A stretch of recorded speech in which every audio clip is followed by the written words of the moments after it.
छोगाड़ा तारा ओरे छबीला तारा ओरे रंगीला तारा रंग भेरू जुए तारी बाट रे।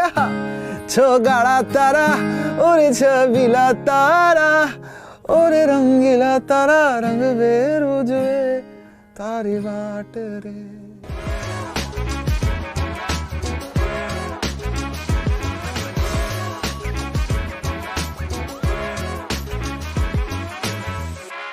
रियलिटी शो खत्म हुआ, वैसे उतना बॉलीवुड का प्लानिंग नहीं था, गाना था। बॉलीवुड तो इट्स लाइक जब आप खाना खा रहे हो, और बॉलीवुड तो खाना इज लाइक खाने के बाद जो डेजर्ट होता है वैसा है बॉलीवुड। बहुत अच्छा लगता है आपको to sing for an actor for a big budget movie, and जो गाना आपको पता है कि हिंदुस्तान के हर कोने कोने में पहुंचेगा।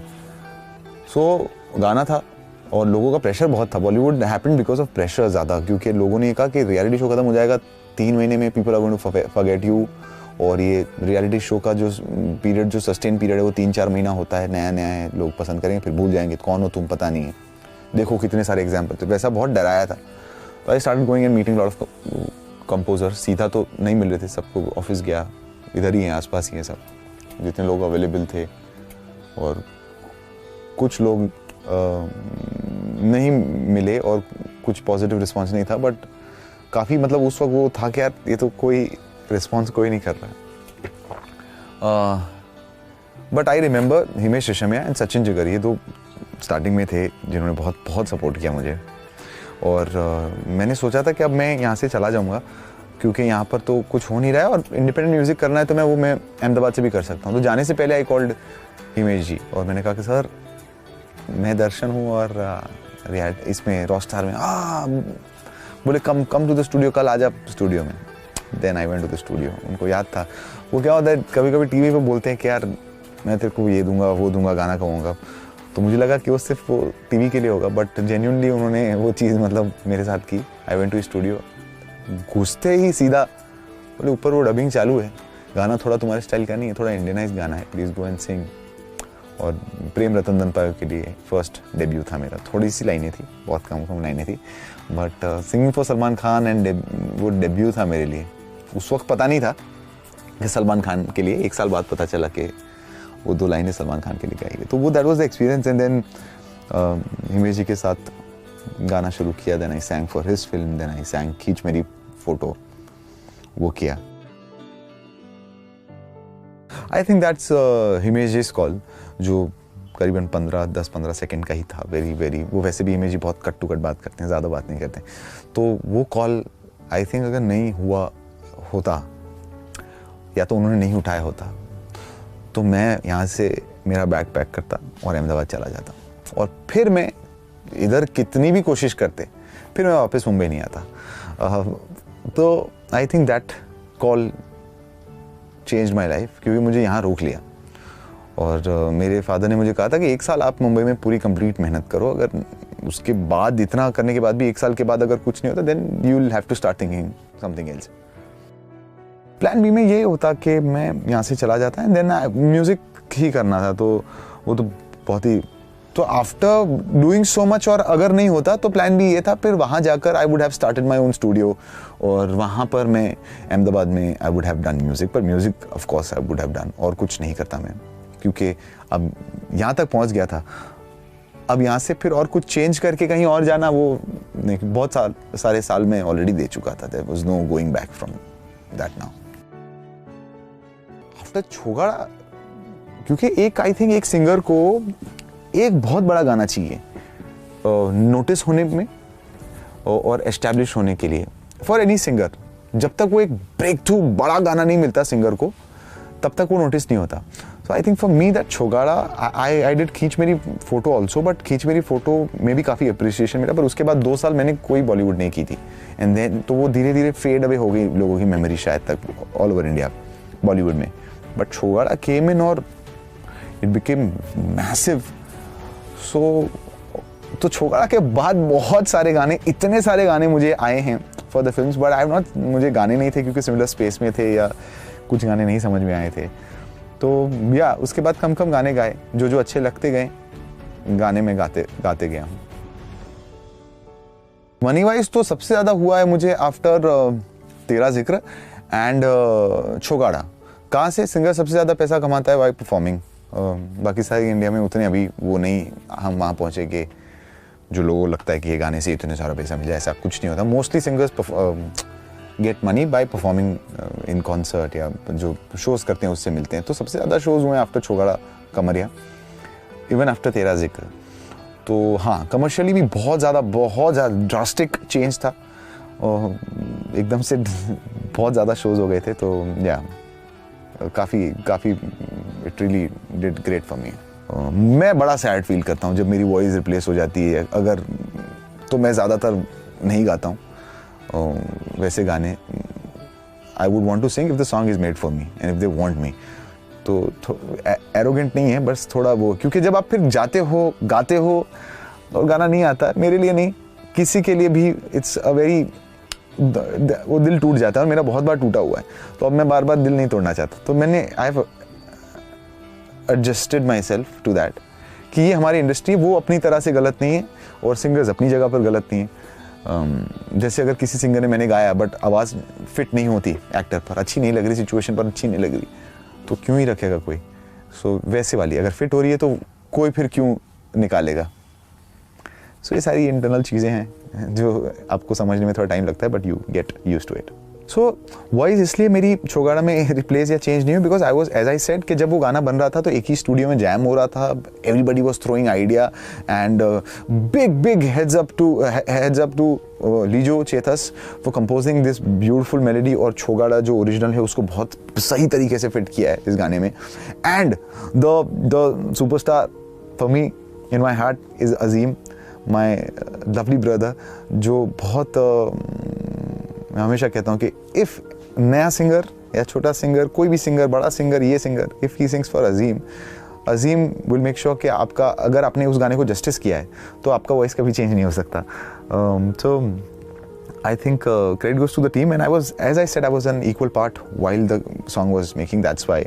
बाकी मोस्ट ऑफ द टाइम क्या होता है, सिंगर आता है, गाता है, चला जाता है। सबसे डिफिकल्ट क्या है आपको मैं बताता हूँ, रिजेक्शंस आर वेरी डिफिकल्ट। मैं अकेला श्रेय तो नहीं लेना चाहूँगा, मैं एक हाँ, बट मैंने consistently I have been doing independent music, तो आई एम रिस्पॉन्सिबल नहीं हूँ, I am a part of the entire independent music coming back and still coming. अभी तक वो पूरा सेट नहीं हुआ, ऐसा कुछ ज़बरदस्त म्यूजिक नहीं हो रहा है, to be frank, very honest. कर रहे हैं और बहुत ज़बरदस्त म्यूज़िक करना पड़ेगा तब जाके एक एरा बनता है। आई कीप सेइंग 90s का म्यूज़िक अगर हम सुने, आज भी सुने, तो आज भी ऐसा लगेगा कि यार क्या गाने बनाए हैं इंडिपेंडेंट में भी। तो वो फेमस इसलिए है, आर्टिस्ट तो कमाल के थे ही, बट उस वक्त उतना ज़बरदस्त म्यूज़िक हुआ, उतनी मेहनत की, उस वक्त उस लेवल के वीडियोज़ बनाए गए, ब्यूटीफुल लिरिक्स लिखे गए, तब जाके आज हम बात करते हैं। तो उस लेवल का या उससे बेहतर काम इस दौर में होगा तो इसके बारे में 10 साल बाद बात होगी। तो वो देखते हैं, हम 10 साल बाद मिलते हैं, क्या बात होती है। So I have been a part of the people who have been working to bring independent music back. तो मैं एक छोटा सा हिस्सा हूँ, पर बहुत सारे आर्टिस्ट मेहनत कर रहे हैं in independent music. As I said, competition की प्रॉब्लम नहीं है। कंपटीशन तो कंपटीशन तो हर फील्ड में है, सिर्फ सिंगिंग बॉलीवुड में नहीं, एवरी फील्ड हैज़ कंपटीशन, अपने खुद के कंपटीशन है। As I said, in Bollywood music there are lot of layers to it, और ऐसे भी नहीं फालतू के लेयर नहीं है। मतलब वो आप एक कंपोजर के पॉइंट ऑफ व्यू से सोचोगे तो वो चाहता है कि यार मैं एटलीस्ट मैंने गाना बनाया तो मैं 5-6 सिंगर की वॉइस में सुनूं, फिर मैं सिलेक्ट करूं कि किसका वॉइस बेस्ट जा रहा है। तो ही इज़ राइट। प्रोड्यूसर अपनी जगह पर है कि मुझको ऐसा ही गाना चाहिए क्योंकि ऐसे गाने चल रहे हैं, तो वो उनकी जगह पर राइट है क्योंकि वो वैसे गाने ज़्यादा परफॉर्म करेंगे और उनको वो पैसा कमाएंगे। और एक्टर देन वो तो सबसे ज़्यादा है क्योंकि लोग पिक्चर क्यों देखेंगे एक्टर के लिए, तो अगर वॉइस एक्टर को ही सूट नहीं करेगी तो बेमतलब क्यों रखेंगे voice. So there are lot of layers to Bollywood music. सो वो उसका वो है नहीं। अभी क्या है, देखो बॉलीवुड का ये भी है, मैं सिर्फ कंपोज़र के नाम बताता हूँ कि मैंने इनके लिए गाया है, मैं कभी फिल्म के बारे में नहीं बताता हूँ, क्योंकि जब तक आपको कुछ नहीं पता, जब तक गाना रिलीज़ नहीं होता तब तक you don't know what's going to happen. ऐसे है कि मेरे को लास्ट तक ऐसा था, मेरा गाना यार रिलीज होने के बाद मेरे को पता चलता है कि यार ये मेरा, मैंने गाया था ये वाला, तो ये मेरी वॉइस में नहीं आया। तो बॉलीवुड इसलिए मैं I never say a film, but I संग फॉर लॉट ऑफ कंपोजर्स, प्रीतम दा के लिए, वैसे भी उन सबके लिए मैं काफ़ी गाता रहता हूँ, सचिन जिगर, तो उनके साथ सारी इंटरेस्टिंग चीज़ें हैं that you will hear once things are better and once the theatre starts and films start coming. जब आप फिल्म के लिए गाते हो तो you are very prepared and very sincere, वो फन होता रहता है। 2-3 ऐसी तो कहानी, एक कहानी मैं आपको बताऊँ, वो गाना कभी बाहर नहीं आया एंड थैंक गॉड वो कभी आएगा भी नहीं अभी। बहुत साल पहले क्या होता था, when we were running to work, तब कोई भी कॉल करता था तो हम पहुंच जाते थे कि हाँ गाना है, डब करना है। तो किसी का कॉल आया था मुझे, नाम किसी का भी नहीं बोलूँगा मैं कभी भी, तो मुझे कॉल आया and I went to record करने में पहुंच गया। और तो पहले रिकॉर्ड पैसे के लिए करते थे, टू बी ऑनेस्ट, क्योंकि पैसा मिलता था। अब आप मुंबई में हैं, उतने ज़्यादा शोज़ नहीं हो रहे, तो you would want to earn from recordings. तो किसी ने बोला कि इतना आपको रिकॉर्डिंग, एक गाना है और फिल्म का गाना है और आपको गाना है, तो मैं पहुंच गया। कुछ बहुत ही वियर्ड फिल्म थी और उसका गाना, और मैंने लिरिक्स सुनना शुरू किए। मैंने कहा ये तो, मुझे लगा डमी कुछ होगा, ये तो बहुत ही वाहियात और थर्ड क्लास लिरिक्स थे। मतलब मैं कैसे गा सकता हूँ ये, अगर गाना आ गया होता बाहर तो मैं क्या मुंह दिखाता लोगों को। उतना ख़राब गाना, उतने वाहियात लिरिक्स, और मैं डब कर रहा हूँ ना मन करते हुए। आधे डबिंग में मैंने फिर ड्रामा चालू किया कि मेरे को पता नहीं, एकदम से बुखार सा फील हो रहा है, आई एम नॉट फीलिंग गुड। बोले हाँ इतना डब कर लो फिर चले जाओ। मैं को नहीं मेरे को मैं हो ही नहीं पा रहा है मेरे से ये। मैंने फुल ड्रामा किया और मैं वहाँ से भाग गया, और वो पैसा ही मैंने नहीं लिया फिर उस रिकॉर्डिंग का, जितना भी मैंने किया था, थैंक गॉड नहीं लिया। बट हाँ, this is one of the incident I remember. Thank God वो गाना नहीं आया, और मैं लोगों को कहना चाहूँगा ढूंढे भी नहीं कि वो कभी मिलेगा भी नहीं। सो एक ये इंसिडेंट है। और whenever I go to dub at Pritam da studio तो बहुत टाइम लग जाता है डबिंग में, 6-7 घंटे। अभी गया था लास्ट टाइम तो हम सब प्रिपेयर्ड थे कि आज 6-7 घंटे हो गए, 20 मिनट में रिकॉर्डिंग ख़त्म हो गया। So there are lot of ऐसे बहुत सारे इंसिडेंट है। Rest of the recordings I do it from here only in my studio, सारे गाने में गाता हूँ। I think acting is a different, पूरा एक अलग फील्ड है। तो अभी नहीं सोच रहा हूँ मैं इसके बारे में। बहुत सारी अपॉर्चुनिटीज़ पहले आई हैं, बट एज आई सेड कि अपॉर्चुनिटीज़ आए तब आप कितने वेल प्रिपेयर्ड हो वो मैटर करता है। So I feel I am not prepared, और सोचा ही नहीं उतना ज़्यादा। सो क्योंकि अभी I just want to do music अभी, और बहुत सारी चीज़ें कहनी है, बहुत बात बाकी है। तो म्यूज़िक से भी कहूँगा। एंड अगर कभी फॉर एग्जांपल किया भी something, if I do it also I will make sure I put my 100% and उसको उसमें मेहनत करूँ। मतलब एज आई सेड, पर सोचा नहीं अभी नहीं करना वो सब, क्योंकि वो अलग, बहुत सारे लोग ऑलरेडी उसमें मेहनत कर रहे हैं, स्ट्रगल कर रहे हैं। अब मैं उसी लाइन में लगूंगा। अभी तो म्यूज़िक ठीक है अपना, अभी आगे सोचेंगे कुछ होगा तो let's see, but I don't think it कि अभी any time soon is gonna happen.